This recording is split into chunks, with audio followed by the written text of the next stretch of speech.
She told everyone he just packed his bags and vanished. No goodbye note. No credit card use. No phone calls. Just gone. Friends believed her.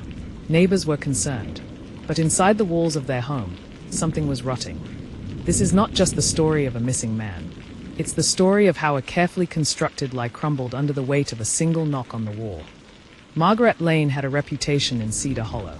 She was dependable, quiet, and elegant in her simplicity, always seen tending her garden, helping neighbors, or volunteering at the church bake sale. Her husband, Peter Lane, a high school teacher, was equally adored. They were considered the perfect couple, until Peter disappeared in April 2019. The couple had been married for 18 years. Peter was known as the kind of teacher students didn't forget, gentle, firm, humorous, and deeply passionate about literature. Margaret, often referred to as Maggie, was a woman who seemed to live for others. She took care of her elderly mother until her passing, supported local fundraisers, and was a familiar face at the town's Sunday markets. To outsiders, they were the quintessential suburban couple. Margaret often brought baked goods to Peter's classes, and Peter proudly displayed photos of their garden in his classroom. They attended every school function together. They were seen hand in hand at weekend antique fairs. But all of that was a mask. Beneath the smiles and shared cups of coffee, something darker was festering. Margaret told friends that Peter had grown distant and restless. She said he had been battling something he refused to talk about. Midlife crisis, perhaps. She claimed he had become cold, forgetful, and emotionally unavailable. And then, on a foggy morning in April, he was gone. No goodbye note.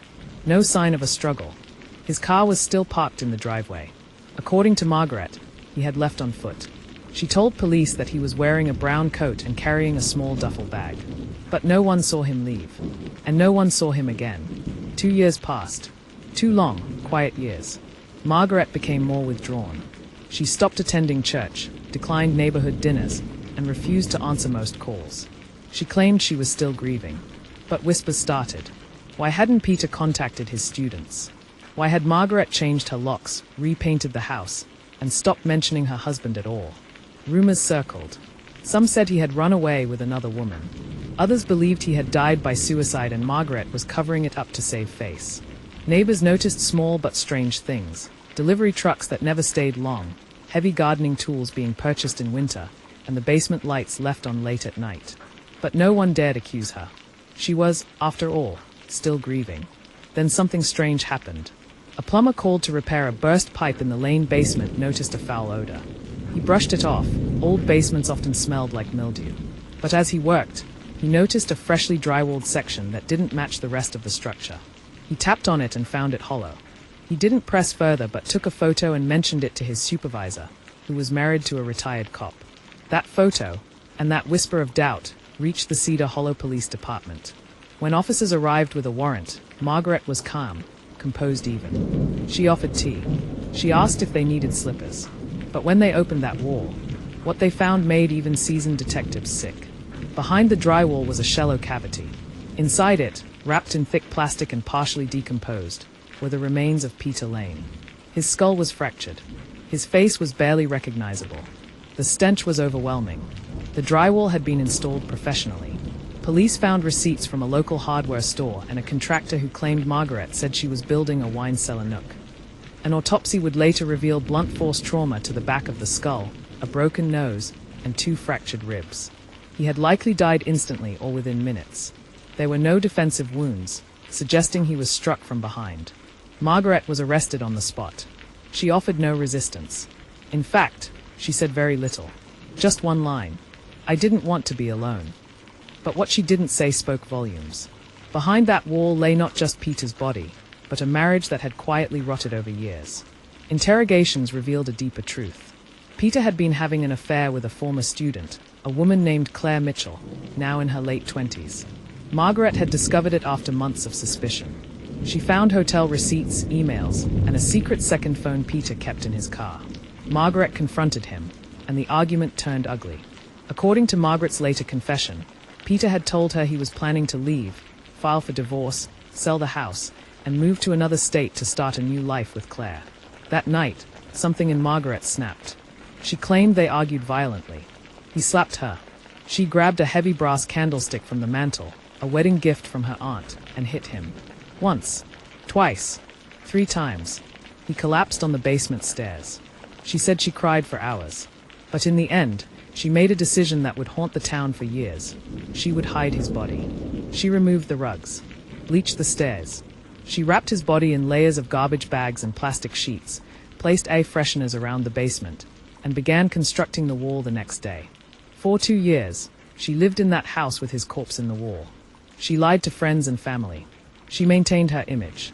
She even hosted a neighborhood cookout in summer 2020, right above where her husband was buried. She spoke to Peter's mother on the phone and promised to keep looking for him. She baked cookies for the local school fundraiser. And every night, she turned off the basement light and locked the door.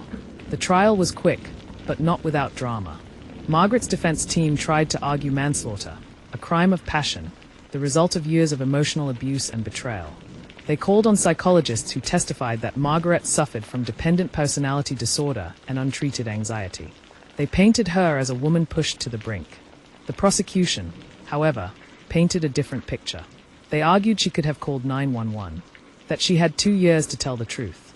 Instead, she chose to cover it up, manipulate people, and carry on as if nothing had happened. Peter's family, especially his sister Helen and his niece, gave emotional testimonies. Helen described Peter as her hero, and begged the jury not to excuse his murder just because the killer cried in court. In the end, the jury sided with the prosecution. Margaret was found guilty of second-degree murder and sentenced to 25 years in prison without the possibility of parole. She wept only once, when they took away her wedding ring. In a final statement, Margaret said, "I thought I could keep him close forever, but the walls couldn't hold what I had done." Peter's former students held a vigil. Hundreds showed up.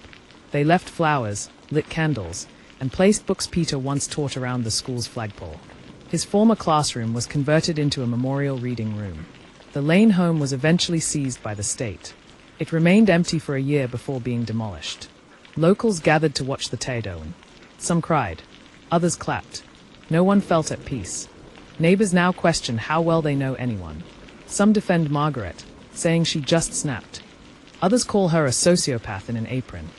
One former friend said, "Margaret smiled at me and handed me brownies while her husband was behind the wall. That chills me more than any horror movie ever could." A local pastor described the tragedy as a slow-burning evil masked by kindness, warning the community not to ignore signs of despair or isolation in others. Sometimes, the most terrifying monsters don't hide in the dark. They wave from the porch, bring over fresh pie, and smile through lies. Margaret Lane wore the mask of perfection, until her wall gave her away. If this story shook you like it did us, subscribe to True Crime Hub for more cases where the truth is stranger and more chilling than fiction. Share this video to remind others, silence can be deadly. And always trust your instincts. Even in the safest looking homes, something sinister may be hiding behind the walls.